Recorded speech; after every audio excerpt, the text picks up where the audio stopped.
கிருபை நிறைந்த எங்கள் நல்ல ஆண்டவரே, இந்த அருமையான இந்த நாளுக்காக, இந்த நேரத்துக்காக நாங்கள் உம்மை நன்றியோடு துதிக்கிறோம் ஐயா. வானங்களும் வானாதி வானங்களும் கொள்ளாத மகா பெரிய தேவன் நீர் எங்களோடு கூட இருக்கிறீர். எங்களை இதுவரைக்கும் நடத்தி வந்திருக்கிறீர். இந்த நாளெல்லாம் எங்களை நீர் பாதுகாத்திருக்கிறீர். எங்களுடைய போக்கில வரத்தில் எங்களுடைய எல்லா சூழ்நிலையிலும் ஆண்டவருடைய கிருபை எங்களை சூழ்ந்து கொண்டதற்காக ஸ்தோத்திரம். இந்த நேரத்தில் உம்முடைய சமூகத்தில் நாங்கள் வரும்படி ஆண்டவர் எங்களுக்கு கிருபை செய்திருக்கிறீர். உம்மை துதிக்கிறோம். இந்த நேரத்தில் எங்கள் ஒவ்வொருவரையும் உம்முடைய சமூகத்தில் அர்ப்பணிக்கிறோம். எங்களை ஒரு விசை நீர் பொறுப்பெடுத்து கொள்ள ஆண்டவரே. வந்திருக்கிற உம்முடைய மக்களுடைய எல்லா சூழ்நிலையிலும் நீர் அறிந்திருக்கிறீர். நீர் தாமே ஒவ்வொருவரையும் உம்முடைய காயப்பட்ட கரத்தினாலே தொடுங்க, ஆசீர்வதிங்க, அற்புதங்களை காண செய்யுங்கப்பா. வரும் நாட்களில் அவர்கள் எதிர்பார்த்திருக்கிற நன்மைகளை எல்லாம் பெற்று கர்த்தர் எங்களுக்கு பெரிய காரியங்களை செய்தார் என்று உம்மை உயர்த்த மகிமைப்படுத்த கிருபை செய்வீராக. இப்பொழுதும் நாங்கள் உம்முடைய வார்த்தைகளை தியானிக்கும்படி நிற்கிறோம். ஆண்டவர் எங்களோடு கூட பேசும்படி ஜெபிக்கிறோம் ஐயா. தடைகளை எல்லாம் மாற்றும், எங்களுடைய சிந்தைகளை ஒருமுகப்படுத்தும், எங்களுடைய எண்ணங்களை சீர்படுத்தும். கண்மலையும் மீட்பரும் ஆகிய கர்த்தாவே, எங்களுடைய வாயின் வார்த்தையும் எங்களுடைய இருதயத்தின் தியானமும் உம்முடைய சமூகத்திலே பிரீதியாய் இருப்பதாக. ஆமேன், ஆமேன். பரமண்டலங்களில் இருக்கிற எங்கள் பிதாவே, உம்முடைய நாமம் பரிசுத்தப்படுவதாக, உம்முடைய ராஜ்யம் வருவதாக, உம்முடைய சித்தம் பரமண்டலங்களில் செய்யப்படுவது போல பூமியிலும் செய்யப்படுவதாக. அன்றுள்ள ஆகாரத்தை எங்களுக்கு தாரும். எங்களுக்கு விரோதமாய் குற்றம் செய்கிறவர்களுக்கு நாங்கள் மன்னிக்கிறது போல எங்கள் குற்றங்களை எங்களுக்கு மன்னியும். எங்களை சோதனைக்குட் பிரவேசிக்க பண்ணாமல் தீமையை ரட்சித்துக் கொள்ளும். ராஜ்யமும் வல்லமையும் மகிமையும் என்றென்றைக்கும் உடையவைகளே. ஆமேன், ஆமேன். ஸ்தோத்திரம் ஸ்தோத்திரமே, இயேசு சுவாமிக்கு ஸ்தோத்திரமே. தோஷியனை ரட்சித்த பரிசுத்தர்க்கு ஸ்தோத்திரமே. ஸ்தோத்திரம் ஸ்தோத்திரமே. கோடா கொடி தூதர்கள் சபை கூடி நடனமாடி பாடி உம்மை துதிக்க அடியேனும் உம்மை துதிப்பே. ஸ்தோத்திரம் ஸ்தோத்திரமே. நாம் நின்ற வண்ணமாகவே முறை முறையாக வாசிக்க தெரிந்து கொண்ட வேத பகுதி சங்கீதங்களின் புஸ்தகம் 60ஆம் சங்கீதத்தை நாம் முறை முறையாக வாசிக்கலாம். சங்கீதம் 60.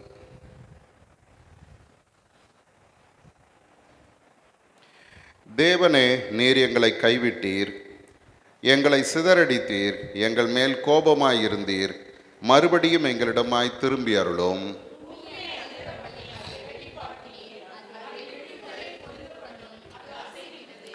உம்முடைய ஜனங்களுக்கு கடினமான காரியத்தை காண்பித்தீர், தத்தளிப்பின் மதுபானத்தை எங்களுக்கு குடிக்க கொடுத்தீர்.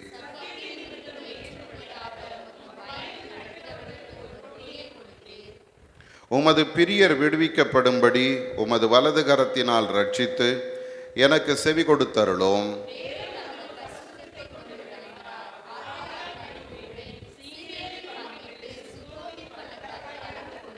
கீலேயாத் என்னுடையது, மனாசையும் என்னுடையது, எப்ராயிம் என் தலையின் பலன், யூதா என் நியாயப்பிரமாணிகன்.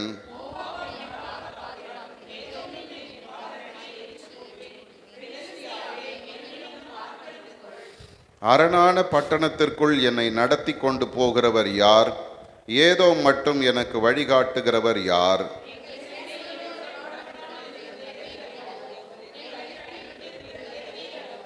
இக்கட்டில் எங்களுக்கு உதவி செய்யும் மனுஷனுடைய உதவி விருதா? அவரே எங்கள் சத்துருக்களை மிதித்து போடுவார்.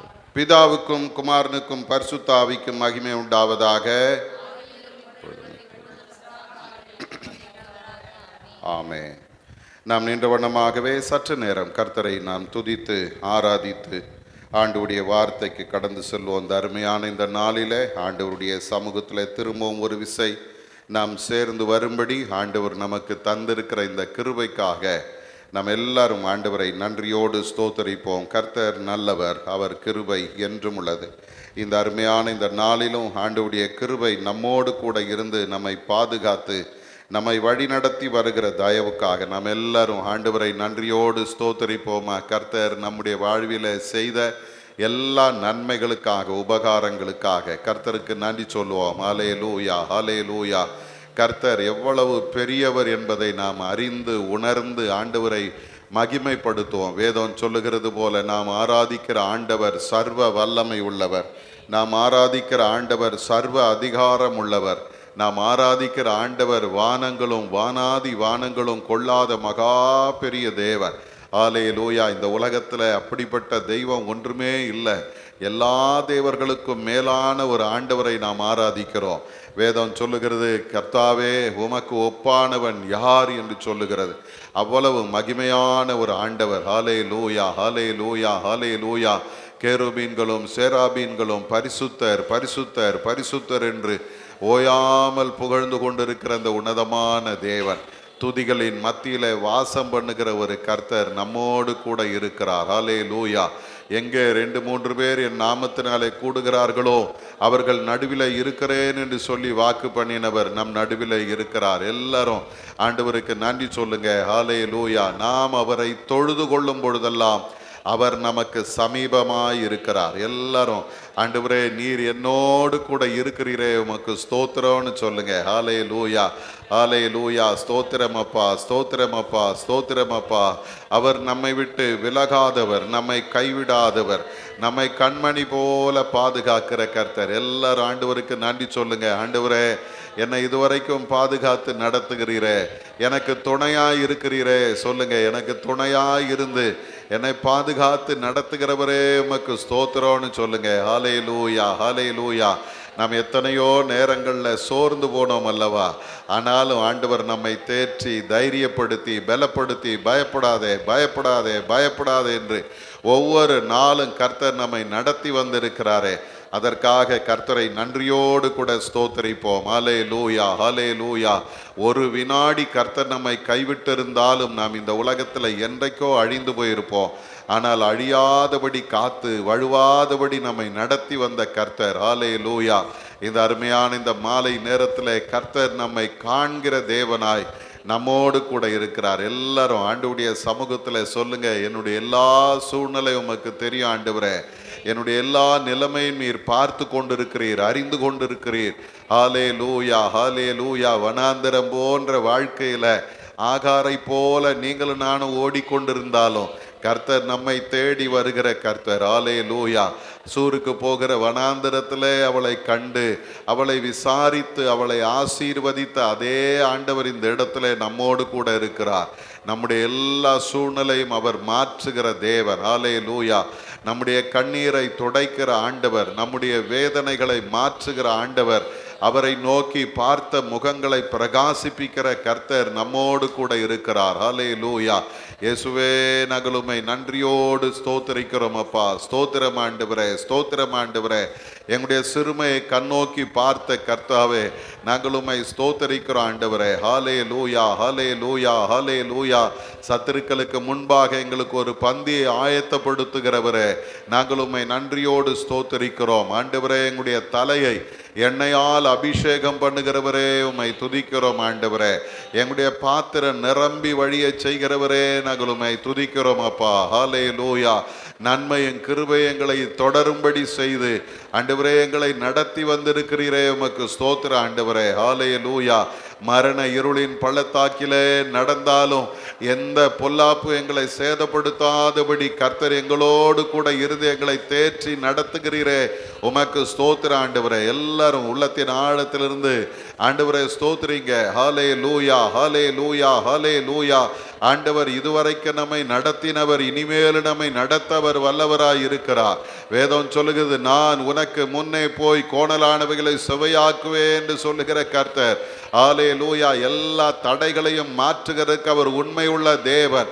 ஒருவேளை இந்த நாளிலே ஆண்டவருடைய சமூகத்தில் ஆண்டவரே தடையாய் இருக்கிற காரியங்கள், எத்தனையோ நன்மைகள் எங்களுக்கு தடைபட்டு இருக்கிறது ஆண்டவரே, எத்தனையோ ஆசீர்வாதங்கள் எங்களுக்கு தடைபட்டு இருக்கிறது ஆண்டவரே, நாங்கள் எதிர்பார்த்து இருக்கிற நன்மைகள் கிடைக்காதபடி தடைபட்டு போயிருக்கிறதப்பா, எங்களுக்கு இறங்கோன்னு சொல்லி ஆண்டவருடைய சமூகத்தில் கேட்போம். அல்லேலூயா. ஆண்டவர் தடைகளை மாற்றி நம்மை நிமிர்ந்து நடக்க பண்ணுகிற தேவன், தடைகளை நீக்கி அது வாசல் வழியாய் உட்பிரவேசிக்க பண்ணுகிற ஒரு கர்த்தர் நம்மோடு கூட இருக்கிறார். ஹல்லேலூயா, ஹல்லேலூயா. நாம் வேண்டிக் கொள்கிறதுக்கும் நினைக்கிறதற்கும் மிகவும் அதிகமாய் கிரியை செய்ய வல்லமை உள்ளவராகிய கர்த்தர் நம்மோடு கூட இருக்கிறார். எல்லாரும் ஆண்டவருக்கு மகிமையை செலுத்துங்க. ஹல்லேலூயா. எல்லாரும் சொல்லுங்க, தகப்பனே, என்னுடைய எல்லா தடைகளை நீர் மாற்ற வல்லவர் ஆண்டவரே, கோணலானவைகளை செவையாக்குகிற தேவன் ஆண்டவரே, கரடானவைகளை சமமாக்குகிற தேவன் ஆண்டவரே, ஹல்லேலூயா, பள்ளத்தாக்குகளை மேடாய் மாற்றுகிற தேவன் ஆண்டவரே, எங்களுடைய வழியை சமமாய் நடத்துகிற தேவன் ஆண்டவரே, உம்மாலே செய்யக்கூடாத அதிசயமான காரியம் ஒன்றுமில்லப்பா. ஹல்லேலூயா. நீர் எங்களுடைய வாழ்க்கையில நீர் செய்கிற நன்மைகளுக்காக உமக்கு நன்றின்னு சொல்லுங்க. வாய் திறந்து ஹல்லேலூயா விசுவாச அறிக்கை பண்ணுங்க. நீர் செய்கிற நன்மைகளுக்காக, நீர் செய்ய போகிற நன்மைகளுக்காக உமக்கு நன்றின்னு சொல்லுங்க. ஹல்லேலூயா. நம்மை ஒருபோதும் கர்த்தர் வெட்கப்படுத்த மாட்டார். வேதம் சொல்லுகிறது, இஸ்ரவேலே கர்த்தரை நம்பு, அவரே அவர்களுக்கு துணையும் அவர்களுக்கு கேடகமாய் இருக்கிறார் என்று சொல்லுகிறது. இந்த நாளிலே ஆண்டவருடைய வேதம் சொல்லுகிறது போல கர்த்தரை நம்புவோம். அவர் நமக்கு துணையும் கேடகமாய் இருக்கிற தேவன். ஹல்லேலூயா. அவரை நம்பி நிற்கிற ஒவ்வொருவரையும் அவர் ஆசீர்வதிக்கிறவர். கர்த்தர் நம்மை நினைத்திருக்கிறார், அவர் ஆசீர்வதிப்பார். ஹல்லேலூயா. ஆண்டவர் நம்மை ஆசீர்வதிக்கும்படி இந்த இடத்துல இறங்கி வந்திருக்கிறார். உங்களை ஆசீர்வதிக்க கர்த்தர் இந்த இடத்துல இறங்கி வந்திருக்கிறார். ஆண்டவரே ஸ்தோத்திரிங்க. ஆண்டவரே, நீர் என்னை ஆசீர்வதிக்கிறதுக்காக உமக்கு ஸ்தோத்திரம்னு சொல்லுங்க. ஹல்லேலூயா. யாபேசை ஆசீர்வதித்த கர்த்தர் இந்த நேரத்தில் நம் நடுவில் இருக்கிறார். நம்முடைய எல்லைகளை பெரிதாக்குகிற கர்த்தர் நம் நடுவில் இருக்கிறார். ஹல்லேலூயா. தீங்கு நம்மை துக்கப்படுத்தாதபடிக்கு அதற்கு நம்மை விலக்கி காக்கிற ஒரு கர்த்தர் நம்மோடு கூட இருக்கிறார். எல்லாரும் ஆண்டவரை ஸ்தோத்திரிங்க. ஹல்லேலூயா. அவர் இம்மட்டும் நடத்தினவர், இனிமேலும் நம்மை நடத்துவார். நன்றியப்பா, நன்றியப்பா, நன்றியப்பா. உம்மை நன்றியோடு ஸ்தோத்திரிக்கிற ஆண்டவரே, உம்முடைய கிருபைகளுக்காக உம்மை துதிக்கிற ஆண்டவரே, உம்முடைய வல்லமைக்காக உம்மை ஸ்தோத்திரிக்கிறோம். இந்த நேரத்தில் உம்முடைய வல்லமை எங்கள் ஒவ்வொருவரை ஒரு விசை நிரப்பட்ட ஆண்டவரே, எல்லா தடைகள் இந்த நேரத்தில் உடைக்கப்படட்டும் ஆண்டவரே. எல்லா சத்துருடைய போராட்டங்களை கர்த்தர் மாற்றுவீராக, சமாதான குறைவுகளை மாற்றுவீராக ஆண்டவரே. உம்முடைய மக்களுக்கு விரோதமாய் எழும்புகிற எல்லா சத்துருவின் வல்லமைகள் இந்த நேரத்தில் சுட்டரிக்கப்படட்டும் ஆண்டவரே. ஹல்லேலூயா. பலவீனங்கள் மாறட்டும். எல்லாரும் சொல்லுங்க, பலவீனங்கள் மாறட்டும் ஆண்டவரே. ஹல்லேலூயா. உம்முடைய மகிமை மகிமை மகிமை இந்த இடத்துல வெளிப்படுகிறதுக்காக ஸ்தோத்திரம் ஆண்டவரே. மகிமை வெளிப்படுகிறதுக்காக ஸ்தோத்திரம், மகிமை வெளிப்படுகிறதுக்காக ஸ்தோத்திரம். இறங்கும், ஒரு விசை இறங்கும் அப்பா. எல்லா சத்துருவின் வல்லமைகளை இயேசுவின் நாமத்தினால் நாங்கள் அதம் பண்ணுகிறோம் ஆண்டவரே. மகிமையுள்ள தேவன், மகிமையுள்ள தேவன், மகிமையுள்ள தேவன், மகிமையுள்ள தேவன், எங்களோடு கூட நீர் இருக்கிறீரே, உமக்கு ஸ்தோத்திரப்பா. ஸ்தோத்திரம், ஸ்தோத்திரம், ஸ்தோத்திரம், ஸ்தோத்திரம் ஆண்டவரே. உம்மை நன்றியோடு ஸ்தோத்திரிக்கிறோம். ஹல்லேலூயா. என்னை காண்பவரே, தினம் காப்பவரே, என்னை காண்பவரே, தினம் காப்பவரே, ஆராய்ந்து அறிந்திருக்கின்றீர், சுற்றி சுற்றி சூழ்ந்திருக்கின்றீர், ஆராய்ந்து அறிந்திருக்கின்றீர், சுற்றி சுற்றி சூழ்ந்திருக்கின்றீர். நான் அமர்வதும் நான் எழுவதும், நான் அமர்வதும் நான் எழுவதும் நன்றாய் நீர் அறிந்திருக்கின்றீர், நன்றாய் நீர் அறிந்திருக்கின்றீர். என்னை காண்பவரே, தினம் காப்பவரே, என்னை காண்பவரே, தினம் காப்பவரே,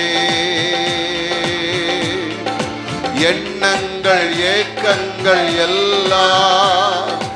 எல்லாமே அறிந்திருக்கின்றீர். எண்ணங்கள் ஏக்கங்கள்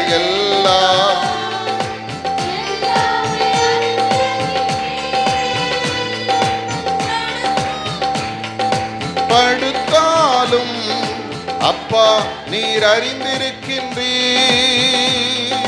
நடந்தாலும்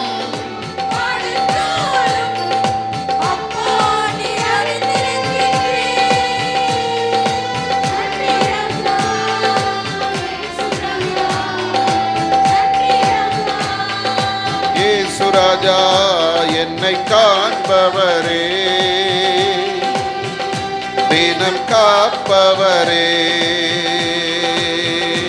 என்னை காண்பவரே, தினம் காப்பவரே. முன்னும் பின்னும் நேருக்கி நேருக்கி சுற்றி என்னை சூழ்ந்திருக்கின்றீர். முன்னும் பின்னும் நேருக்கி நேருக்கி சுற்றி என்னை சூழ்ந்திருக்கின்றீர். தினமும் என்னை பற்றி பிடித்திருக்கின்றீர். எல்லாரும் சொல்லுங்க, ஆண்டவரே உம்முடைய திருக்கரத்தினாலே என்னை பற்றி பிடித்து நடத்துகிறவர். பிடித்திருக்கின்றீர். நன்றி ராஜா இயேசு ராஜா, நன்றி ராஜா இயேசு ராஜா, என்னை காண்பவரே,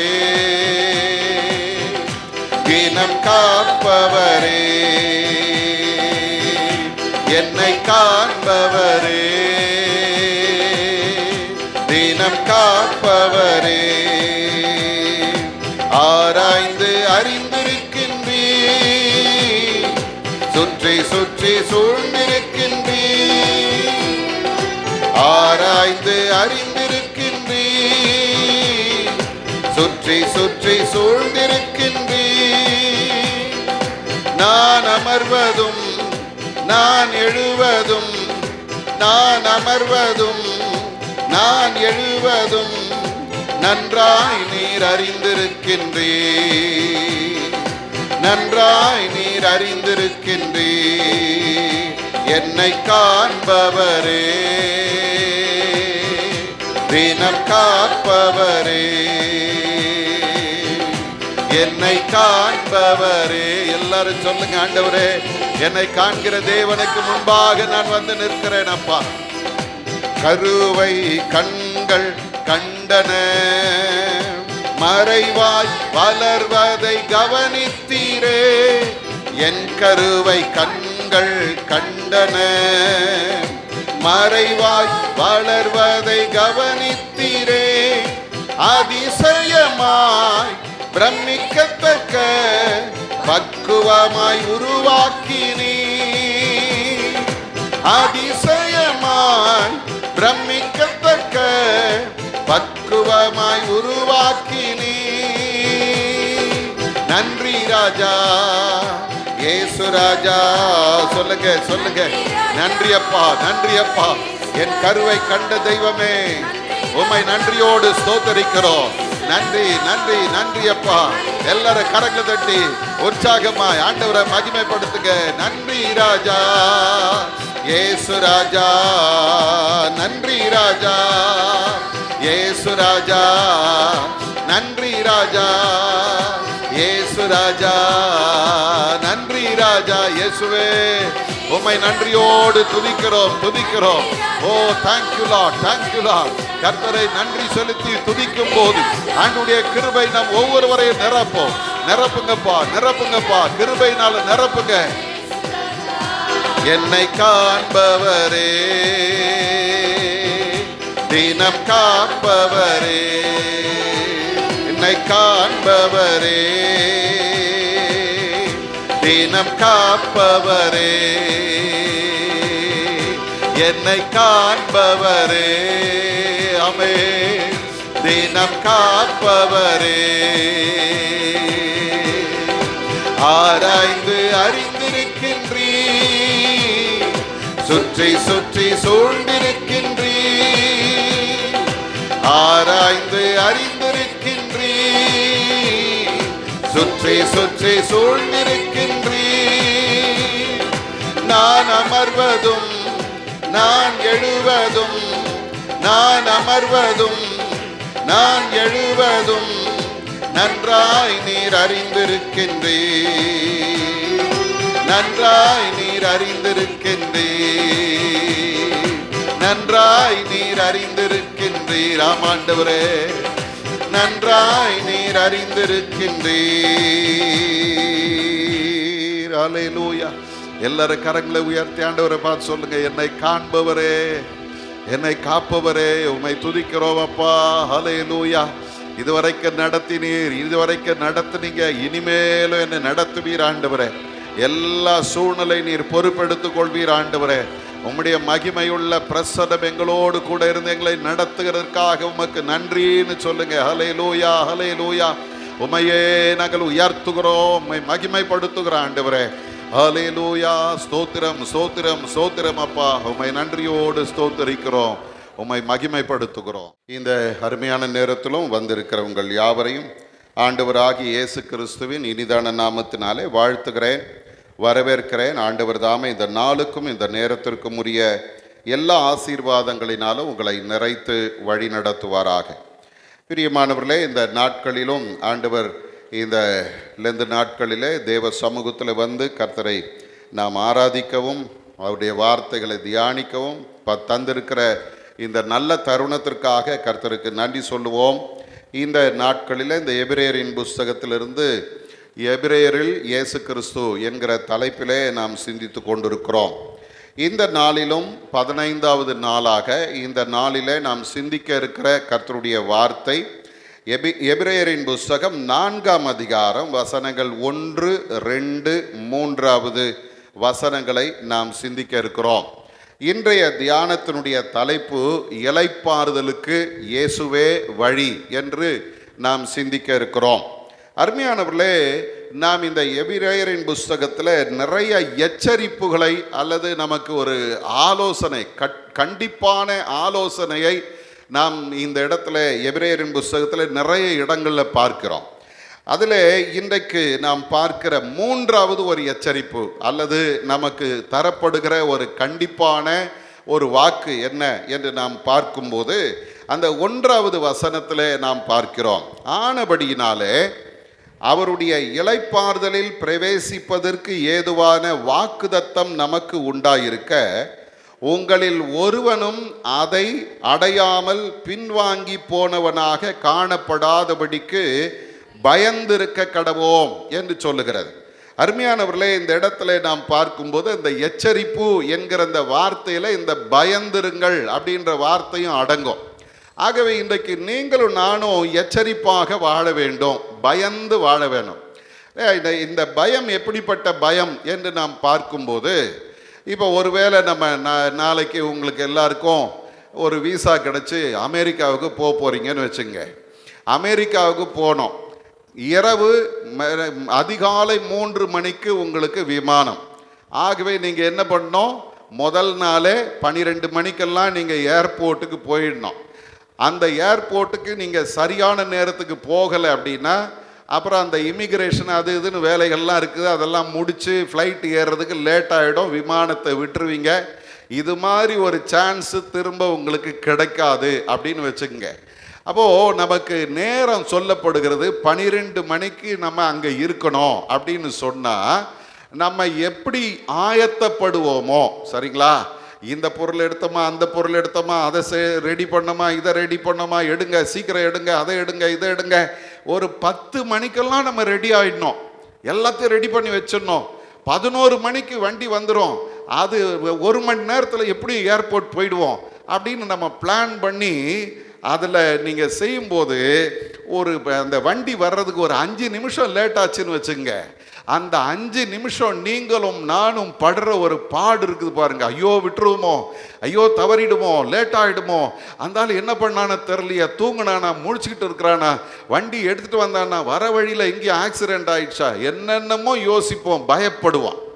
ஆனால் கிறிஸ்தவ வாழ்க்கை என்பது எப்படி இருக்கிறது தெரியுமா? ஏனோ தானோன்னு ஒரு வாழ்க்கை வாழ்ந்துக்கிட்டு இருக்கிறோம். பரலோகம் போகணுன்னு சொல்கிறாங்க, அது என்ன நம்மளால் முடியுமா அப்படின்ற ஒரு கேள்வி. ஒரு சிலர் சொல்கிறாங்க, ஐயா நான் வாழற வாழ்க்கைக்கு பரலோகம்லாம் போக மாட்டேயா, அந்த நரகத்திலே எங்கேயாவது கொஞ்சம் நல்ல இடமா இருந்தால் பார்த்து அங்கே போய் உட்காந்துக்கிறேன் அப்படின்னு சொல்கிற ஆட்கள் உண்டு. ஒருத்தர் என்கிட்டயே சொன்னார், ஐயா என்னெல்லாம் நீங்கள் ஒன்றும் கணக்கில் எடுக்காதீங்க, நான் எந்த சூழ்நிலையிலையும் பரலோகத்துக்கு வரமாட்டேயா, நான் வாழற வாழ்க்கை எனக்கு தெரியும் அப்படின்றாரு. அப்போ ஏனோ தானோ என்கிற வாழ்கிற ஒரு கிறிஸ்தவ வாழ்க்கையில் இன்றைக்கு நமக்கு ஒரு எச்சரிப்பின் சத்தமாய் வருகிறது. என்னன்னா, இளைப்பாறுதலில் பிரவேசிப்பதற்கு ஏதுவான வாக்குதத்தம் நமக்கு உண்டாயிருக்கிறது. அல்லேலூயா. அருமையான தேவஜனமே, இளைப்பாறுதல் என்று இந்த எபிரே ஆக்கியோன் சொல்லும்போது, இந்த இளைப்பாறுதல் என்கிற வார்த்தையை வெளிப்படையாக சாதாரணமாக பார்த்தோன்னா நமக்கு என்ன தோணும் அப்படின்னா, ஒன்று கானான் தேசத்தில் ஆண்டவர் அவர்களை கொண்டு போய் சேர்த்ததை பற்றி நம்ம யோசிப்போம். ஏன்னா அங்கே அது சொல்லி கொண்டு வருகிற காரியம் என்னென்னா, இஸ்ரவேல் ஜனங்களை குறித்து அங்கே பேசி கொண்டிருக்கிறார். ஆனால் வேத அறிஞர்கள் சொல்கிறாங்க, இந்த எபிரேய ஆக்கியோன் இளைப்பாறுதல் என்ற அந்த வார்த்தை எதை வச்சு சொன்னார்ன்றதை கண்டுபிடிக்க முடியலன்றாங்க. காரணம் என்னென்னா, அவங்க சொல்கிற 3 இளைப்பாறுதல் இருக்கிறது. ஒன்று, இதே பகுதியில் நீங்கள் பார்த்தீங்கன்னா 6 நாள் ஆண்டவர் உலகத்தை சிருஷ்டித்து 7ஆம் நாளில் இளைப்பாறினார் என்று சொல்லுகிறது போல அப்படின்னு சொல்லுது. அப்போ முதல் இளைப்பாறுதல், வேதம் சொல்லுகிற இந்த இளைப்பாறுதல் என்னன்னா, நம்ம பிரயாசங்கள், நம்முடைய பாடுகள், நம்முடைய உபத்திரவங்கள் இதிலிருந்து நம்மை மீட்டெடுத்து நம்மை அமைதியாய் உட்கார பண்ணுகிற ஒரு வாழ்க்கையை குறித்து சொல்லுகிறது. இந்த இளைப்பாறுதலை வேத அறிஞர்கள் எதற்கு ஒப்பிடுறாங்க அப்படின்னா, ஒரு புயல் அடித்து ஓய்ந்த பிறகு ஏற்படுது பாருங்க ஒரு அமைதி, அந்த அமைதிக்கு சொல்றாங்க. அப்போ அவங்க என்ன சொல்றாங்க அப்படின்னா, உலக வாழ்க்கையிலே நாம் இப்பொழுது படுகிற எல்லா பாடுகள் வேதனைகள் எல்லாம் மாறி ஒரு சமாதானமான சூழ்நிலை ஏற்படுகிறதை இந்த இளைப்பாறுதல் என்கிற வார்த்தை சொல்லுகிறதுன்னு சொல்றாங்க. ரெண்டாவது ஒரு இளைப்பாறுதல் என்ன அப்படின்னு பார்த்தீங்கன்னா, மத்தேயின் சுவிசேஷம் 11ஆம் அதிகாரம் 28வது வசனத்தில் இயேசு கிறிஸ்து சொல்றாரு, வருத்தப்பட்டு பாரம் சுமக்கிறவர்களே நீங்கள் எல்லாரும் என்னிடத்தில் வாருங்கள், நான் உங்களுக்கு இளைப்பாறுதல் தருவேன் என்று சொல்லுகிறார். ஒன்று, கடினமான வேலைகளிலிருந்து ஓய்வு. ரெண்டாவது, கடினமான வாழ்விலிருந்து ஓய்வு. ஆண்டவராகி இயேசு கிறிஸ்து சொல்ற இந்த வார்த்தையை நீங்க பொது மொழிபெயர்ப்பில் பார்த்தீங்கன்னா, சுமை சுமந்து சோர்வுற்று இருப்பவர்களே நீங்கள் எல்லாரும் என்னிடத்திலே வாருங்கள், நான் உங்களுக்கு அமைதி தருவேன் என்று சொல்லுகிறார். அமைதி தருவேன். அப்போ ஆண்டவர் இந்த இளைப்பாறுதலை நமக்கு வாக்கு பண்ணியிருக்கிறார். அது என்ன இளைப்பாறுதல் அப்படின்னு பார்த்தீங்கன்னா, ரெண்டாவது, என்னுடைய வாழ்க்கையில் இருக்கிற எல்லா போராட்டங்கள் பிரச்சனைகளிலிருந்து நான் விடுதலை பெற்று ஆண்டவருடைய சமாதானத்தை அல்லது அமைதியை நான் அனுபவித்தல். மூன்றாவது ஒரு இளைப்பாறுதல் சொல்லுகிறது. அது என்ன அப்படின்னா, வெளிப்படுத்தின விசேஷம் 14ஆம் அதிகாரம் 13வது வசனத்தை யாராவது ஒருத்தர் வாசி பாருங்க. வெளிப்படுத்தல் 14:13. பரலோகத்திலிருந்து ஒரு சத்தம் உண்டாக கேட்டேன், கர்த்தருக்குள் மரிக்கிறவர்கள் இது முதல் பாக்கியவான்கள் என்று எழுது, அவர்கள் தங்கள் பிரயாசங்களை விட்டு ஒழிந்து இளைப்பாறுவார்கள், அவர்களுடைய கிரியைகள் அவர்களோட கூட போம், ஆவியானவரும் ஆம் என்று திருவுளம் பற்றுகிறார் என்று சொல்லிற்று. அப்ப இங்கே சொல்ற இந்த இளைப்பாறுதல் என்ன அப்படின்னா, பரலோகத்துக்கு போகிறது. பரலோகத்துக்கு போய் தங்களுடைய பாடுகளிலிருந்து ஓய்ந்து அவர்கள் இளைப்பாறுகிறார்கள் என்று சொல்லி இந்த வேதம் நமக்கு சொல்லுகிறது. இன்னைக்கு அருமையான தேவஜனமே, எந்த இளைப்பாறுதலாக இருந்தாலும் ஆண்டவர் நமக்கு அதை வாக்கு பண்ணி இருக்கிறார். ஒரு அல்லேலூயா சொல்லுங்க. அது ஒருவேளை என்னுடைய கடினமான வாழ்க்கை முறையிலிருந்து ஒரு இளைப்பாறுதலாக இருக்கலாம், ஆவிக்குரிய வாழ்க்கையில என்னுடைய எல்லா பிரச்சனைகள் போராட்டங்களும் ஓய்ந்து ஒரு இளைப்பாறுதலாக இருக்கலாம், அல்லது இந்த உலக வாழ்க்கை முடித்து தேவ சமூகத்திலே அவரோடு கூட இளைப்பாறுகிற அமைதியான வாழ்க்கையாக இருக்கலாம். எதுவாக இருந்தாலும் அதை குறித்து ஆண்டவர் என்ன பண்ணியிருக்கிறாரா, வாக்கு பண்ணி இருக்கிறார். ஒரு அல்லேலூயா சொல்லுங்க. வாக்கு பண்ணி இருக்கிறார். இந்த வாக்கு பண்ணி இருக்கிறார் அல்லது வாக்குதத்தம் என்ற இந்த வார்த்தையை நீங்க பார்த்தீங்கன்னா, புதிய ஏற்பாட்டில எபிரேயரின் புஸ்தகத்தில் தான் அதிகமாக அந்த வார்த்தை பயன்படுத்தப்படுகிறது. ஏறக்குறைய 14 முறை வாக்குதத்தம் என்கிற இந்த வார்த்தையை இந்த எபிரே ஆக்கியோன் பயன்படுத்துகிறார். அதற்கு அடுத்தபடியாக கலாத்தியர்ல அப்போஸ்தலனாகிய பவுல் 10 முறை இந்த வாக்குதத்தம் என்கிற வார்த்தையை அவர் பயன்படுத்துகிறார். பிரியமானவர்களே, இந்த வாக்குதத்தம் என்ற அந்த வார்த்தையை நீங்க பார்த்தீங்கன்னா இது மூல பாஷையில் என்ன சொல்லுதுன்னா ஒரு அறிவிப்பு அல்லது ஒரு அறிக்கை. வாக்குதத்தம்னா என்ன? ஒரு அறிவிப்பு அல்லது ஒரு அறிக்கை. இன்னைக்கு நம்ம நிறைய இடங்கள்ல பார்க்குறோம், திடீர்னு ஒரு நாள் முதலமைச்சர் அறிக்கை விடுறாரு, சிஎம் பிஎம் அறிக்கை விடுறாரு அப்படின்னு அது பெரிய பரபரப்பான செய்தியா மாறிடுது. இப்போ முதல்ல இது அடிப்படையான வார்த்தை என்ன அப்படின்னா அது வாக்குதத்தம் என்ற வார்த்தையை பயன்படுது, ப்ராமிஸ் அப்படின்ற வார்த்தை. அதன் பிறகு இந்த எப்பாங்கிலியோ அப்படின்ற கிரேக்க வார்த்தை என்ன சொல்லுது அப்படின்னா செய்வேன் என்று அறிவிக்கிறதை குறிக்கிறது. ஒரு உறுதிமொழி, உறுதிமொழி அல்லது செய்வேன், இதை நான் செய்வேன் என்று சொல்லுகிற ஒரு உறுதிமொழியை இந்த ப்ராமிஸ் அப்படின்ற வார்த்தை பயன்படுத்துகிறது. செய்வேன், தருவேன் என்கிற வார்த்தை. ஆனால் புதிய ஏற்பாட்டு காலத்தில் வந்தீங்கன்னா வாக்குதத்தம் அப்படின்னால ஒரே காரியம்தான். என்ன? அது ஆண்டவரின் வாக்குதத்தத்தை குறிக்கிறது. ஆண்டவர் எனக்கு தந்த உறுதிமொழி இல்லையா? இன்னைக்கு அருமையான தேவஜனமே, நிறைய வாக்குதத்தங்கள் வேதத்தில் உண்டு. நீங்கள் வேதத்தை வாசி பார்த்தீங்கன்னா ஆயிரக்கணக்கான வாக்குதத்தங்கள் வேதத்தில் உண்டு. அந்த வாக்குதத்தங்கள் எல்லாம் உங்களுக்காகவும் எனக்காகவும் கொடுக்கப்பட்டிருக்கிறது. அது எதை காண்பிக்கிறதுனா எனக்கு ஆண்டவர் தரப்போகிற ஒரு பெரிய ஆசீர்வாதத்தை உறுதிமொழியாக எனக்கு அது கொடுக்கிறது. அல்லேலூயா. அப்போ இந்த இடத்துல நாம் பார்க்கும்போது வேதம் சொல்லுகிற லூக்காவின் புஸ்தகம் 24ஆம் அதிகாரத்தின் 49வது வசனத்தை நீங்க பார்த்தீங்கன்னா பிதாவின் வாக்குதத்தம் என்று சொல்லு. வாசிங்க. என் பிதா வாக்குதத்தம் பண்ணினதை இதோ நான் உங்களுக்கு அனுப்புகிறேன், நீங்களோ உன்னதத்திலிருந்து வரும் பெலனால் தரிப்பிக்கப்படும் வரைக்கும் எருசலேம் நகரத்தை விட்டு அங்கே இருங்கள் என்று ஆண்டவர் தம்முடைய சீஷர்களுக்கு சொல்லுகிறதை பார்க்கிறோம். பிதா வாக்குதத்தம் பண்ணினது என்று சொல்லி அங்கே சொல்லுகிறார். பரிசுத்த ஆவியை குறித்து அங்கே சொல்லுகிறது. அதை அப்போஸ்தலர் நடவடிக்கைகளின் புஸ்தகத்தில் 1ஆம் அதிகாரம் 4வது வசனத்திலேயும் ஆண்டவராகிய இயேசு கிறிஸ்து அங்கே அதை உறுதிப்படுத்துகிறதை நாம் பார்க்கிறோம். வாசிங்க. 1:4. வந்திருக்கும் போது அவர்களை நோக்கி ஜலத்தினாலே ஞானஸ்நானம் கொடுத்தான், சில நாளைக்குள்ளே பரிசுத்தாவியினாலே ஞானஸ்நானம் பெறுவீர்கள். 2ஆம் அதிகாரத்தின் 33வது வசனத்தில் வரும் பொழுது அங்கே பேதுரு சொல்லும்போது இப்படி சொல்றார். வாசிங்க.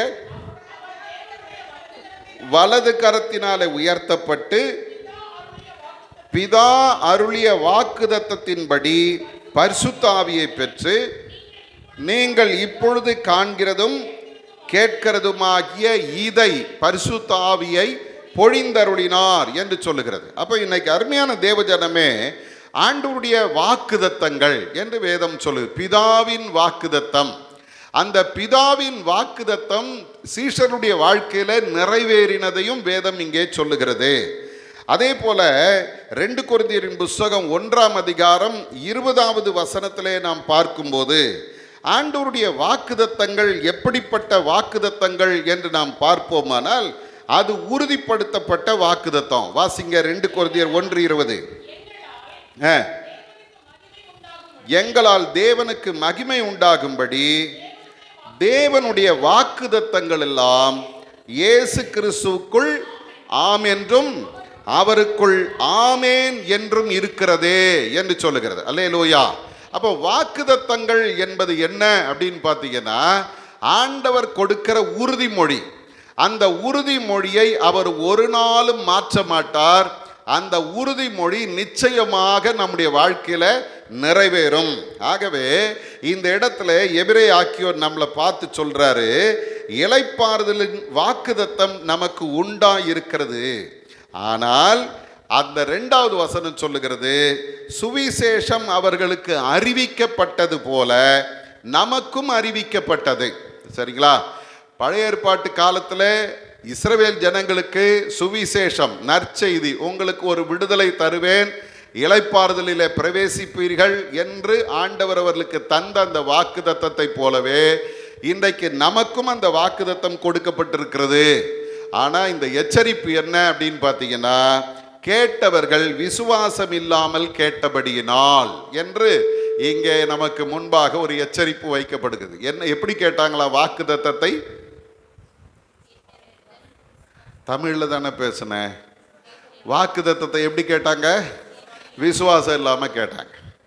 அப்போ ஒருத்தர் சொல்றாரு, கேட்பவை, ஆண்டவருடைய வாக்குத்தத்தத்தை நாம் கேட்கும்போது கேட்பதும் விசுவாசமோ ஒன்றோடு ஒன்று இணைந்து வந்தாதான் நீங்க ஆசீர்வாதத்தை, ஆண்டவருடைய வார்த்தையை சுதந்தரிக்க முடியும்னு சொல்றார். எப்படி? அதற்கு அவங்க சொல்ற உதாரணம் என்னன்னா, பானை செய்கிறவர் என்ன பண்றாரு? களிமண்ணை எடுத்து, கிடைச்ச அந்த களிமண்ணை அப்படியே கொண்டு போய் போட்டு பானை செஞ்சிருவாங்களா? இல்லை. அவங்க என்ன பண்ணுவாங்க? அதை போட்டு மிதித்து, அதை பக்குவப்படுத்தி, பண்படுத்தி, அந்த அந்த மண், அந்த களிமண் ஒன்னோடு ஒன்று அப்படியே இசைந்து இருக்கணும். அப்படி இருந்தால் தான் பானை வரும். அதே போல் மாவு பிசைவீங்க, தோசைக்கோ ரொட்டிக்கு மாவு பிசைவீங்க, எடுத்து போட்டோம், தண்ணி கொஞ்சம் ஊற்றணும், ஒரு உருட்டி வச்சிடலாம் அப்படின்னு பண்ணுவீங்களா? பண்ண மாட்டோம். நல்லா பிசைஞ்சு அதுக்கு மேலே கொஞ்சம் நேரம் ஊற வச்சு, இல்லை எல்லாம் நல்லா சேர்ந்து வரணும், அப்போ தான் அது நல்லா சாஃப்டாக இருக்கும். சொல்கிறோம்ல. அப்போ வாக்குத்தத்தத்தை கேட்கும்போது கூட 2 காரியம் ஒன்றா சேர்ந்து வரணும். ஒன்று, நான் கேட்கிறேன், கூடவே எனக்கு என்ன இருக்கணும்? விசுவாசம் இருக்கணும். எனக்கு நிறைய நேரங்களில் வாக்குத்தத்தத்தை நாம் சுதந்தரித்து கொள்ளாமல் போனதற்கு காரணம் என்ன அப்படின்னா, நான் கேட்கிறேன், ஆனால் அங்கே என்ன இல்லை? விசுவாசம் இல்லை. அல்லது விசுவாசம் இருக்குது, ஆனால் நான் கேட்கல. இது 2ல் ஏதோ ஒன்று நம்ம இடத்துல தவறி கொண்டிருக்கிறது. அப்போ இன்னைக்கு ஆண்டவருடைய வேதம் உங்களை என்னையும் பார்த்து சொல்லுது, விசுவாசம் வேண்டும். அதை வேத அறிஞர்கள் இப்படி சொல்றாங்க, ஒரு மனிதனுடைய சரீரம் எப்படி இருக்கிறதோ, இல்லை அப்படிதான் கேட்பதும் விசுவாசிப்பதும். 1 கொரிந்தியர் 12ஆம் அதிகாரம் 12வது வசனத்தில் அப்போஸ்தலனாகிய பவுல் சொல்றாரு, ஒரே சரீரத்தில்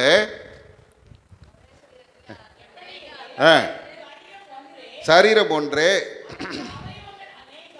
அதற்கு அவயவங்கள் அநேகம், ஒரே சரீரத்தின் அவயவங்கள் எல்லாம் அநேகமாயிருந்தும் சரீரம் ஒன்றாகவே இருக்கிறது. அல்லேலூயா.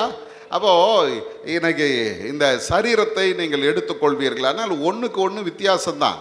காது வேற, மூக்கு வேற, கண்ணு வேற, வாய் வேற, கை வேற, கால் வேற. ஆனால் எல்லாம் ஒன்றாய் இணைந்து செயல்பட்டாதான் உயிருள்ள மனிதன். எல்லாம் நல்லா தாங்க இருக்குது, நல்லா தான் இருக்குது. மூளை செயல்படலை, எப்படி இருக்கும்?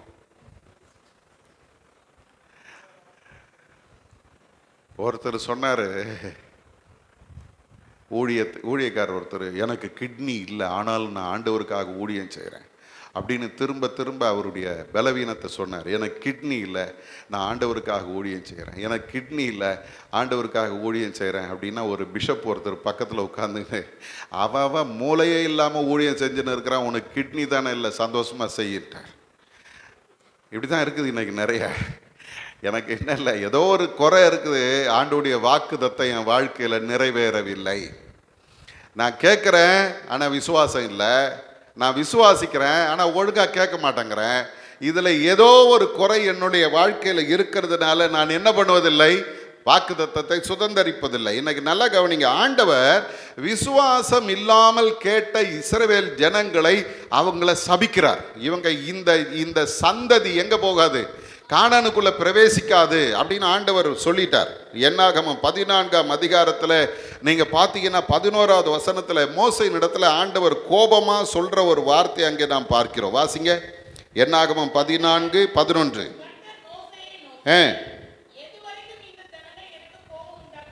எதுவரைக்கும் இந்த ஜனங்கள் எனக்கு கோபம் உண்டாக்குவார்கள், தங்களுக்குள்ளே நான் காட்டின சகல அடையாளங்களையும் அவர்கள் கண்டும் எதுவரைக்கும் என்னை விசுவாசியாது இருப்பார்கள் அப்படின்னு சொல்றார்.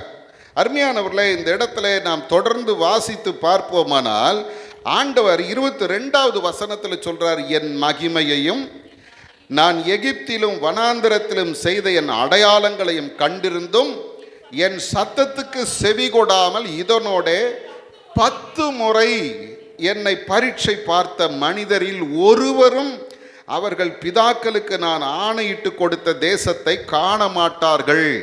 எனக்கு கோபம் உண்டாக்கினவர்களில் ஒருவரும் அதை காண மாட்டார்கள். ஆண்டவர் திரும்ப திரும்ப சொல்றார், காண மாட்டார்கள்.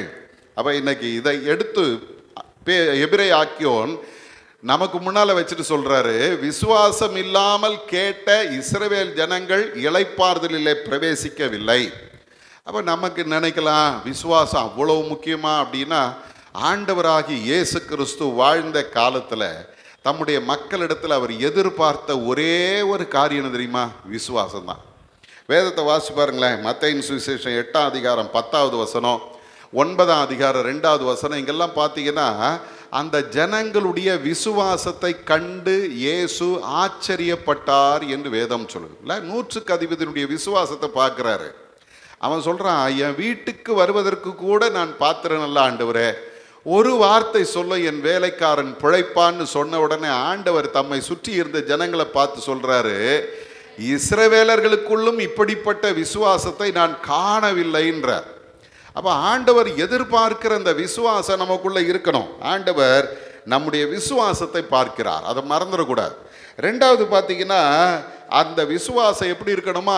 எவ்வளவும் சந்தேகம் இல்லாமல் இருக்க வேணும். யாக்கோபு சொல்லும்போது சொல்றார், 1ஆம் அதிகாரத்தில் 6வது வசனத்தில் சொல்றாரு, எவ்வளவும் சந்தேகம் இல்லாமல் கேட்க வேண்டும் என்று சொல்லுகிறார். அல்லேலூயா. நான் கேட்கும்போது எப்படி கேட்குறேன்? சந்தேகம் இல்லாமல் கேட்குறோமா? நிறைய நேரங்களில் நம்ம ஜெபம் பண்ணும்போதே கூட இன்னொரு மூளை அப்படி அந்த ஒரு எண்ணம் ஓடிக்கிட்டே இருக்கும். இது நடக்குமா? நம்ம தான் கேட்குறோம், ஆண்டவர் செய்வாரா? இதெல்லாம் நடக்குமா?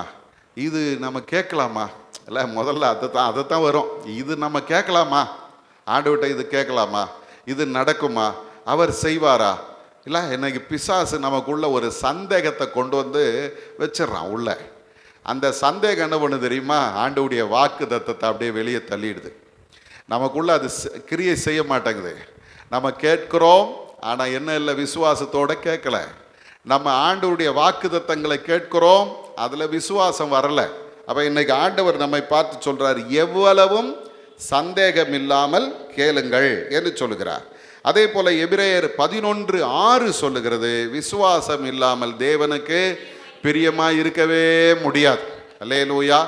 நல்லா கவனிங்க. ஒருத்தர்கிட்ட நம்ம பிரியமா இருந்தோம்னா நம்ம கேட்கறதெல்லாம் அவங்க கிட்ட இருந்து வாங்கிடலாம். வாங்கலாமா? அதே நேரம் ஒருத்தருக்கு நம்மளை பிடிக்கலன்னு வச்சுங்க, நீங்கள் என்னதான் நல்லவங்களா இருந்தாலும் அவங்க கிட்ட இருந்து ஒன்றும் வாங்க முடியாது. அப்போ இன்னைக்கு ஆண்டவர் உங்களை என்னையும் பார்த்து சொல்கிறாரு, நீ எனக்கு பிரியமாக மாறணும் அப்படின்னா முதல் அடிப்படை என்ன? விசுவாசம். அந்த விசுவாசம் இருந்தால் நீ எனக்கு பிரியமாக மாறிடுவ. நீ எனக்கு பிரியமாய் மாறினால் எல்லா வாக்குத்தத்தங்களையும் நீ சுதந்தரித்து கொள்வாய். அப்போ இன்னைக்கு ஆண்டவருடைய வேதம் சொல்லுகிறது, ஆபிரகாம், ஆதியாகமத்தின் புஸ்தகம் 15:6 சொல்லுகிறது, ஆபிரகாம் கர்த்தரை விசுவாசித்தான், அது அவனுக்கு நீதியாக எண்ணப்பட்டது. அதே வார்த்தையை ரோமர் 4:4 நாம் பார்க்கும்போது பவுலப்போஸ்தலன் சொல்றாரு, விசுவாசிக்கிறதுக்கு ஏதுவில்லாத போதே அவன் கர்த்தரை விசுவாசித்தான். அல்லேலூயா. சாத்தியக்கூறுகளே கிடையாது. டாக்டர் சொல்லி இருப்பார், ஒன்றும் பண்ண முடியாது, முடிஞ்சு போச்சு அப்படின்னா நம்மளும் என்ன அதை வழிமொழிகிறோம். எப்படி வழிமொழிகிறோம்? ஆமாங்க, டாக்டரே சொல்லிட்டாருங்க, இனிமேல் ஒன்றும் பண்ண முடியாதுங்க, சொந்தக்காரங்களுக்கெல்லாம் சொல்லி அனுப்பு அப்படின்றோம். இல்லை, உடனே எல்லாருக்கும் ஃபோன் பண்ணிடுறோம், அவர் ரொம்ப கஷ்டம் தானா, டாக்டர் சொல்லிட்டாரு. யார் சொன்னது? ஹலோ சொல்லுங்கள், யார் சொன்னது? நீங்கள் என்ன சொல்கிறீங்க? அதை வழிமொழிகிறீங்க. ஆனால் அதை விட ஒரு பெரிய டாக்டர் ஒருத்தர் இருக்கிறாரு, அவர் சொல்கிறாரு, நீ அற்புதங்களை காண்பாயின்னு சொல்கிறாரு. ஆனால் நம்ம அதை வழிமொழிகிறது இல்லை. அல்லேலூயா. ஒரு சாட்சி ஒன்று சொல்கிறேன் பாருங்க. ஒரு மனுஷன் லங்ஸ் எல்லாம் கெட்டு போய் அவர் என்ன பண்ணுறாருன்னா உயிருக்கு போராடிட்டு இருக்கிறார். திருவொற்றியூரில் ஒரு ஆஸ்பத்திரியில் அவரை வச்சுருக்கிறாங்க, சுகம் ஹாஸ்பிட்டலில். அங்கே டாக்டருங்கெல்லாம் செக் பண்ணிவிட்டு இன்னும் 24 மணி நேரம் தான், நீங்கள் யாருக்காவது சொல்லணுன்னா சொல்லி அவங்க உயிராக இருக்கும்போதே வந்து பாத்திர சொல்லுங்க அப்படின்ட்டாங்க. இவங்க என்ன பண்ணாங்க, எல்லாருக்கும் ஃபோன் பண்ணிட்டாங்க. கடைசியாக அவங்களுடைய பாஸ்டருக்கு ஃபோன் பண்ணாங்க. அவங்க மார்த்தோமா சர்ச்சு. அவங்களுக்கு ஒரு பழக்கம் என்னென்னா, சாகிறதுக்கு முன்னால் திருவிருந்து கொடுப்பாங்க. பாஸ்டர் வந்தார், ஜெபம் பண்ணி திருவிருந்து கொடுத்தார். என்ன திருவிருந்து தெரியுமா? அது எக்ஸ்ட்ரீம் அங்ஷன், சாகிற நேரத்தில் கொடுக்கப்படுகிற திருவிருந்து. ஆனால் நடந்த ஒரு அற்புதம் என்ன தெரியுமா? அதை சாப்பிட்ட பிறகு மறுநாள்லேருந்து இவர் உடம்பு தேர ஆரம்பித்தது. ஒரே வாரத்தில் சரியாகி வீட்டுக்கு வந்து சேர்ந்துட்டார். அதன் பிறகு ஏறக்குறைய ஒரு 10-15 வருஷத்துக்கு மேலே இருந்தார். எதுக்கு சொல்கிறேன்னா, மருத்துவர்கள் 1000 சொல்லலாம், ஆனால் என் ஆண்டவர் சொல்கிற வார்த்தை தான் நிறைவேறும். இன்னைக்கு நீங்களும் நானும் எதை வழிமொழிந்து கொண்டிருக்கிறோம்? எதை சொல்லிகிட்டு இருக்கிறோம்? டாக்டர் சொன்னதை சொல்லிகிட்டு இருக்கிறோம். ஆண்டவர் சொன்னதை என்னைக்காவது சொல்கிறோமா? இல்லைங்க, நான் பலவான். டாக்டர் சொல்லிட்டாரு நான் பலவீனன்னு, ஆனால் ஆண்டவர் சொல்கிறாரு பலவீனன் தன்னை பலவான் என்று சொல்வானாக. அல்லேலூயா. இந்த லெந்து நாட்களில் ஆண்டவர் எனக்கு கற்றுக் கொடுத்த ஒரு காரியம் அதுதான். ஒவ்வொரு நாளும் காலையில் வந்து ஜெபம் பண்ணும்போது நான் சொல்லுவேன், ஆண்டவரே என்னுடைய இருதயத்தை நல்லா செயல்பட வச்சிருக்கிறீங்க. உமக்கு எல்லாம் ஒரு மாதிரி பார்க்குறீங்க. வாயின் வார்த்தை உங்களை வாழ வைக்கும். விசுவாசத்தோடு கேட்டவர்கள் ஆண்டவருடைய வாக்கு தத்தத்தை சுதந்தரித்து கொள்ளுகிறார். இன்னைக்கு நீங்களும் நானும் இன்னையிலேருந்து ஆரம்பிங்க. ஆண்டவரே, என் உடம்பு பூரா உம்முடைய வல்லமை பாய்ந்து ஓடுகிறதுக்காக உமக்கு ஸ்தோத்திரம். என் கிட்னி நல்லா செயல்படுது, என் இருதயம் நல்லா செயல்படுது, என் லங்ஸு நல்லா செயல்படுது, என்னுடைய லிவர் நல்லா செயல்படுது, என் மூளை நல்லா செயல்படுது. சொல்லுங்க, இல்லை இன்னைக்கு நம்ம அதை சொல்கிறது கூட பயப்படுறோம். மூளை நல்லா தான் செயல்படுது. என்னுடைய கண்கள் நல்லா பார்க்குது, என் காது நல்லா கேட்குது. உமக்கு ஸ்தோத்திரம் ஆண்டவரே. முதல்ல அதை சொல்லுங்க. பைபிள் சொல்லுது, யார் சொல்கிறாங்களோ அவங்க அதை சுதந்தரிப்பார்கள். அல்லேலூயா. மரணமும் ஜீவனும் இன்னும் ஒரு வருஷத்தில் நான் போய் சேர்ந்துருவேன் சொன்னீங்கன்னா, நீ சொல்லும் போதே ஆரம்பிச்சிடும் உன் வியாதி. கொஞ்சம் கொஞ்சமாக வந்து கரெக்டாக அந்த ஒரு வருஷத்தில் தானாக போய் சேர்ந்துருவேன். யாரும் ஒன்று அனுப்ப வேண்டியதில்லை. ஏன்னா நம்ம உடம்பு அப்படிப்பட்டது.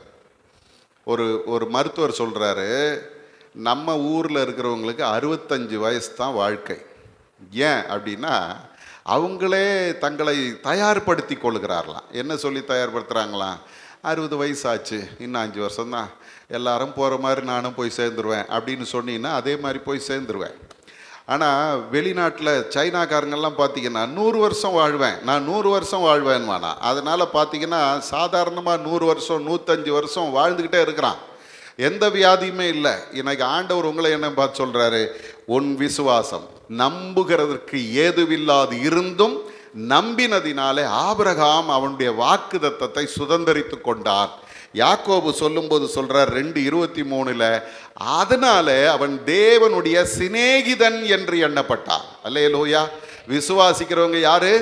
தேவனுடைய சிநேகிதர். இன்னைக்கு ஆண்டவர் உங்களை என்ன பார்த்து சொல்றாரு? உனக்கு வாக்குத்தத்தத்தை கொடுத்துட்டேன், அந்த வாக்குத்தத்தத்தை நீ விசுவாசத்தோடு கேட்டு சுதந்தரித்து கொள்ள வேண்டியது உன்னுடைய கடமை. அதிலிருந்து வழுவி போனவர்களாக நீங்கள் நிற்காதபடிக்கு பயந்திருங்கள் என்று சொல்லுகிறது. அப்போ ஒவ்வொரு நாளும் நீங்களும் நானும் பயந்து வாழணும். என்ன, எதுக்காக பயப்படணும் தெரியுமா? ஆண்டவருடைய வாக்குத்தத்தத்தை நான் இழந்து போயிடக்கூடாது, ஆண்டவருடைய வாக்குத்தத்தங்கள் என் வாழ்க்கையில செயல்படாமல் போயிடக்கூடாது. கர்த்தர் தந்த வாக்குத்தத்தத்தின்படி நான் இந்த உலகத்திலேயும் இளைப்பாறுதலை அனுபவிக்கணும், பரலோகத்திலும் நான் இளைப்பாறுதலை அனுபவிக்கணும். ஆண்டவர் எனக்கு தந்த வாக்குத்தத்தங்கள் என் வாழ்க்கையில கிரியை செய்யணும்.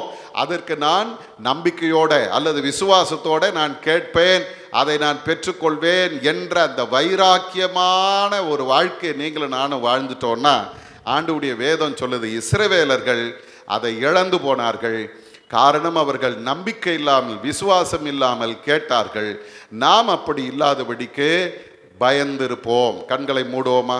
ஆண்டவருடைய சமூகத்தில் நம்மை அர்ப்பணிப்போமா? ஆண்டவரே, நாங்கள் அந்த இஸ்ரவேல் ஜனங்களை போல உங்கள் வாக்குத்தத்தங்களை விசுவாசம் இல்லாமல் கேட்கிறவர்களாக இல்லாதபடி உம்முடைய வார்த்தைகள் ஒவ்வொன்றையும் நாங்கள் விசுவாசிக்கவும் அதை நாங்கள் அறிக்கை செய்யவும் உமக்கு பிரியமானவர்களாய் வாழவும் எங்களுக்கு உதவி செய்யுங்கப்பான்னு சொல்லி எல்லாரும் ஆண்டவருடைய சமூகத்தில் நம்மை அர்ப்பணிப்போமா. எல்லாரும் வாய் திறந்து ஆண்டவர்கிட்ட சொல்லுங்க, அப்பா என்னுடைய அவிசுவாக்கு உதவி செய்யுங்க ஆண்டவரே. நாங்கள் கேட்கிறோம், நிறைய வாக்குதத்தங்களை கேட்கிறோம். வருஷத்துக்கு பல வாரங்கள் வாக்குதத்த வசனங்களாகவே எங்களுக்கு சொல்லப்படுகிறது. ஆனால் அந்த வாக்குதத்த வசனங்கள் ஏதாகிலும் எங்களுடைய வாழ்க்கையில் கிரியை செய்து இருக்கிறதான்னு பார்த்தா நிறைய வார்த்தைகள் என்னுடைய வாழ்க்கையில் கிரியை செய்யாதபடியே இருக்குது சுவாமி. காரணம், கேட்கிறோம் ஆனால் விசுவாசம் இல்லாமல் கேட்கிறோம். ஆபிரகாமை போல சாத்தியமே இல்லாமல் இருந்தாலும் நாங்கள் உம்மை விசுவாசித்து ஆண்டவரே அந்த விசுவாசத்தில் வல்லவர்களாய் மாறவும், விசுவாசித்து உம்முடைய நண்பர்களாய் மாறவும், அது எங்களுக்கு நீதியாய் எண்ணப்படவும் எங்களுக்கு உதவி செய்யுங்கப்பான்னு சொல்லி எல்லாரும் ஆண்டவருக்கு நம்மை அர்ப்பணிப்போமா. பரிசுத்த பிதாவே, இளைப்பாறுதலின் வாக்குத்தத்தம் உம்மிடத்திலிருந்து எங்களுக்கு வந்திருக்கிறது சுவாமி. உலக பிரகாரமான வாழ்விலும் சரி, ஆவிக்குரிய வாழ்க்கையிலும் சரி ஆண்டவரே, இந்த உலக வாழ்க்கையை முடித்து நாங்கள் பரலோகம் வரும்போதும் சரி, எங்களுக்கென்று ஒரு இளைப்பாறுதலை நீர் வைத்திருக்கிறீர், அமைதியான வாழ்க்கையை வைத்திருக்கிறீர் என்பதை நாங்கள் இந்த நாளிலே விசுவாசிக்கிறோம். அதை பெற்றுக்கொள்ளும்படியாக நீர் எங்களுக்கு தருகிற உம்முடைய வாக்குத்தத்தங்களை விசுவாசத்தோடு கேட்க, அதை ஏற்றுக்கொள்ள எங்களுக்கு உதவி செய்யும் சுவாமி. எங்களுடைய விசுவாசத்தை நீர் பார்க்கிறீர். எங்களுடைய விசுவாசத்தில் எவ்வளவும் சந்தேகம் இல்லாமல் இருக்க வேண்டும் என்று சொல்லி நீர் எதிர்பார்க்கிறீர். அந்த விசுவாசம் இல்லாமல் தேவனுக்கு நாங்கள் பிரியமாக இருக்க முடியாது என்று வேதம் எங்களை எச்சரிக்கிறதப்பா. ஆண்டவரே, இந்த நேரத்தில் எங்களை முற்றிலுமாக தாழ்த்துகிறோம். எந்த சூழ்நிலையிலும் எங்களுக்கு கொடுக்கப்பட்ட அந்த வாக்குத்தத்தங்களை நாங்கள் இழந்து போய் பின்வாங்கி போனவர்களாய் நிற்காதபடிக்கு எப்போதும் பயத்தோடு உம்மை பின்பற்ற எங்களுக்கு உதவி செய்யும் சுவாமி.